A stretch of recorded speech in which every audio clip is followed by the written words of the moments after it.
otra voz. Fui consumiendo infiernos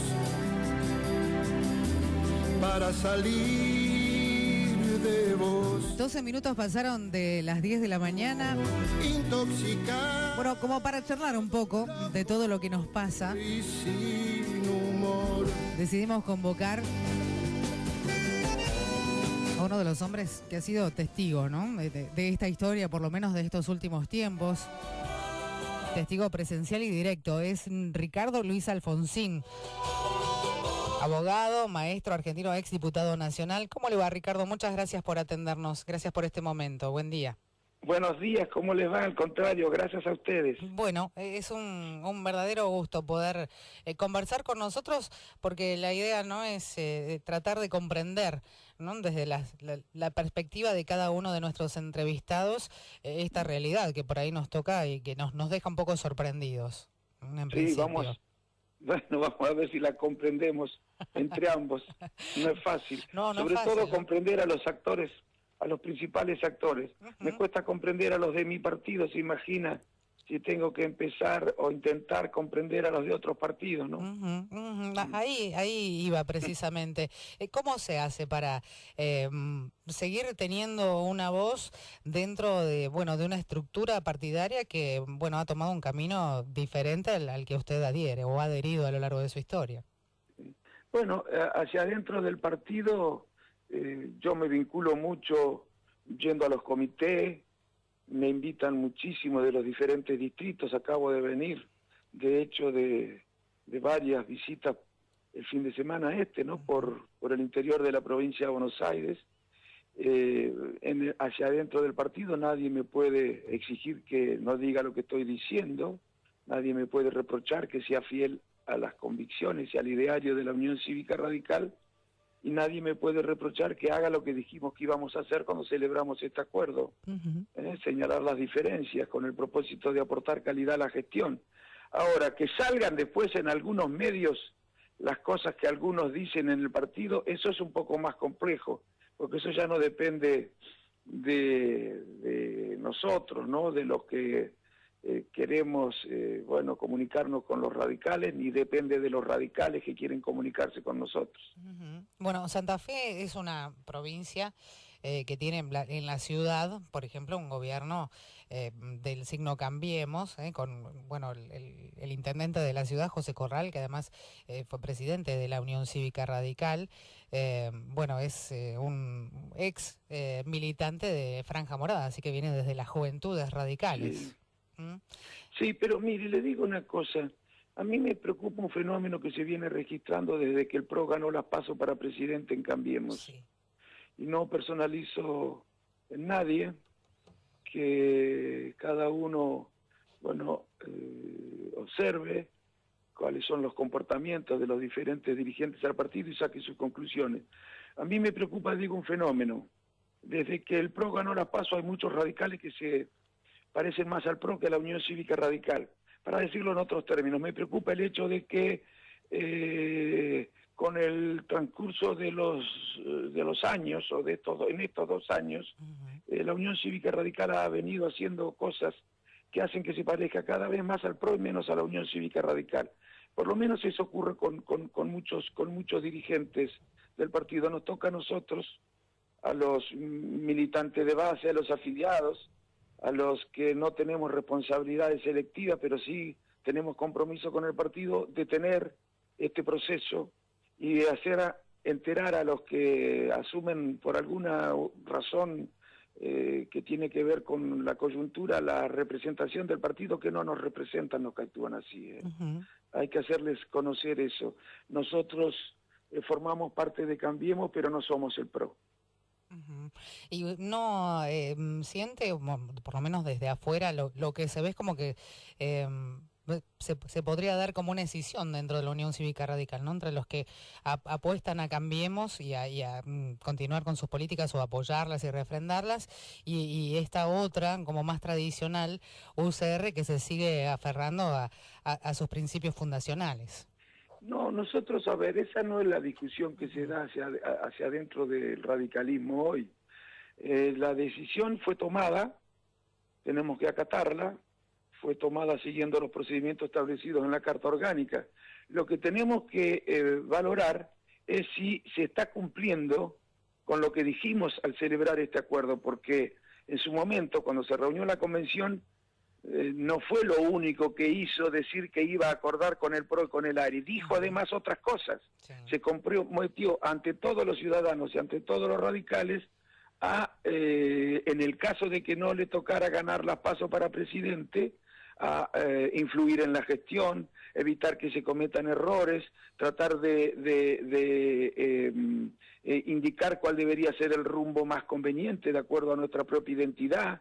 Se dijo que no íbamos a acompañar decisiones que juzgáramos equivocadas. Bueno, hemos hecho todo lo contrario, la conducción del partido, y muchos que no son conducción, pero que podrían haber hecho oír su voz, no han actuado de esta manera. Bueno, y no han reclamado que el partido, actúe de otra manera. Y hemos hecho todo lo contrario. Tendrán que explicar ellos por qué razón han cambiado, por qué razón incumplen lo que dijimos al celebrar este acuerdo. Y eso me preocupa a mí, el hecho de que el partido se vaya pareciendo cada vez más al PRO y menos a la Unión Cívica Radical. No me preocupa por el partido solo, me preocupa por el país, porque creo que si nos mimetizamos con el PRO, no vamos a aportar ninguna calidad a las decisiones políticas, porque si lo único que hacemos es decir a todos que sí, bueno, ¿qué importa que ingresen diputados radicales o del área del PRO si todos van a decir lo mismo? Creo que lo que tenía en todo caso, cambiemos como activo, era que había fuerzas que pensaban distinto y que estaban dispuestos a hacerse cargo de la diferencia. ¿Se entiende lo que digo? Perfectamente, sí, sí. Y de cara a 2019, ¿cómo lo ve? ¿Ve una Unión Cívica Radical unida fuera de Cambiemos y aliada con otras fuerzas opositoras o no? No, eso lo tendrá que decir. Yo le digo, a ver, yo no sé para qué fecha, yo creo que en la Argentina tenemos que dejarnos de innovar. En la Argentina hemos inventado algunas cosas bastante curiosas. Por ejemplo, en la Argentina nos reunimos los que pensamos diferente para competir contra los que pensamos igual.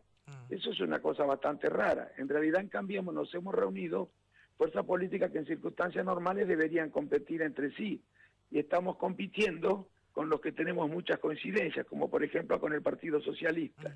Pero bueno, eso tuvo que ver con una circunstancia histórica. Espero que la Unión Cívica Radical, una vez aventadas las circunstancias excepcionales con las que se justificó un acuerdo de esta característica, se ponga a trabajar para conformar un frente con fuerzas afines, para que los argentinos cuenten con un espacio político de centroizquierda, progresista, que confíe en el Estado, pero que también confíe en un Estado íntegro, competente, inteligente, en un Estado transparente, que comprenda que es necesario recuperar la ejemplaridad porque los problemas que tenemos que resolver son difíciles y hay que pedir paciencia, y solamente van a ser pacientes si ven que quienes reclaman paciencia son ejemplares, y ejemplar no es solamente no ser corrupto, sino definir adecuadamente las prioridades. Bueno, en fin, por ejemplo, resolver lo que se resolvió con los jubilados, pidiéndole un esfuerzo a los jubilados en lugar de pedirlos a otros sectores, no es corrupción, pero ejemplar eso no es. Claro. En eso coincidimos definitivamente. De cara al 21F, ¿cuál es su postura? Bueno, si yo fuera un hombre del trabajo, por supuesto que estaría allí, y bueno, no creo que sea conveniente ni corresponda que esté ahora, pero me he manifestado. Mire, a ver, tenemos un 30% de pobres. El salario mínimo es un salario que está bastante por abajo de las necesidades básicas de una familia. Lo mismo pasa con la jubilación mínima. Somos el primer país en América Latina en pobreza juvenil, el primer país en América Latina en desempleo juvenil. Somos el primer país en América Latina en consumos y adicciones de drogas. Somos el tercer país en América Latina en suicidio juvenil. ¿Pero qué creen, que no haya problemas? ¿Qué quieren? ¿Que los sectores que padecen las consecuencias de una organización injusta de la economía estén bailando de contentos, que no se manifiesten, que no protesten?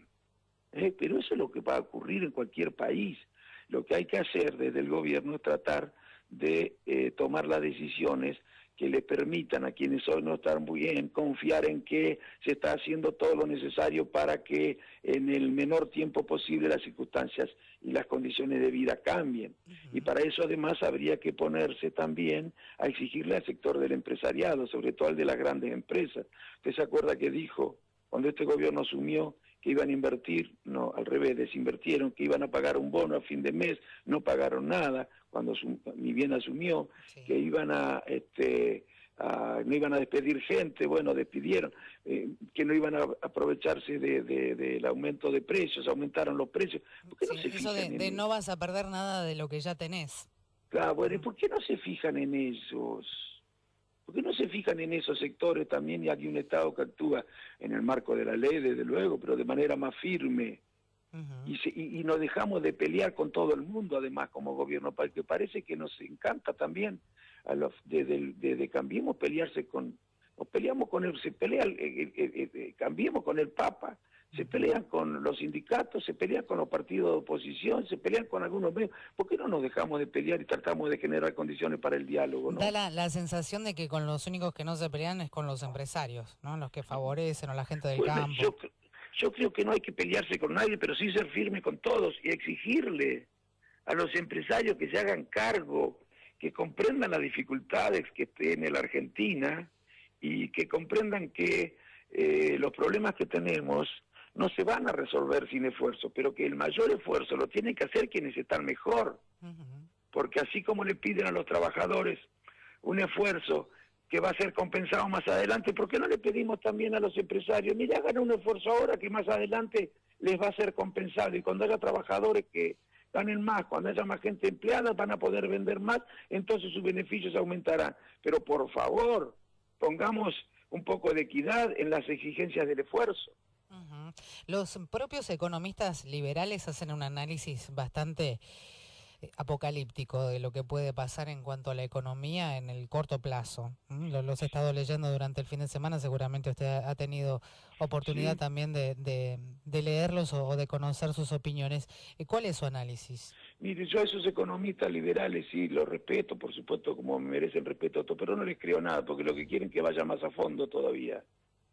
Y yo creo que si se hiciera lo que esos economistas quieren, debe haber muchos en el gobierno que creen que hay que hacer eso, Bueno, si se hiciera eso, los problemas que se causarían serían terribles. Esos economistas creen que están acostumbrados a asesorar empresas y grandes empresas, y creen que gobernar un país es lo mismo que gobernar una empresa, y son dos cosas muy distintas.